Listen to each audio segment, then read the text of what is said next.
போர் நமக்கு பல படிப்பினைகளை தருகிறது. அதை நாம் புரிந்து கொள்ள வேண்டும். இதை வெறும் போராக மட்டும் பார்க்கக்கூடாது. இதிலிருந்து படிப்பினை பெற்று மேலும் இது போன்ற போர்கள் நிகழாதவாறு பார்த்து கொள்வது ஒவ்வொரு மனிதனுடைய கடமை என்றுதான் நான் சொல்வேன். முதலாவதாக பாலஸ்தீனர்களுடைய வீரம் செறிந்த போராட்டம், அதை நீங்கள் நன்றாக கவனிக்க வேண்டும். அவர்கள் அனுபவித்த கொடுமைகளெல்லாம் கண்களிலிருந்து கண்ணீரை வரவழைப்பவை.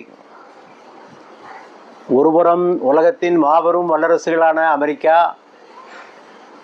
இங்கிலாந்து, பிரான்ஸு, ஜெர்மனி இவர்கள் பக்கபலமாக நின்றார்கள். இஸ்ரேலுக்கு பணத்தை கொடுத்தார்கள், ஆயுதத்தை கொடுத்தார்கள், தொழில்நுட்பத்தை கொடுத்தார்கள், அரசியல் ஆதரவை கொடுத்தார்கள், எல்லா ஆதரவுகளையும் கொடுத்தார்கள். இவர்களுக்கோ மிகவும் வீரியம் குறைந்த ஆயுதங்கள். உதவி செய்ய வேண்டிய அரபுக்கள் துரோகம்.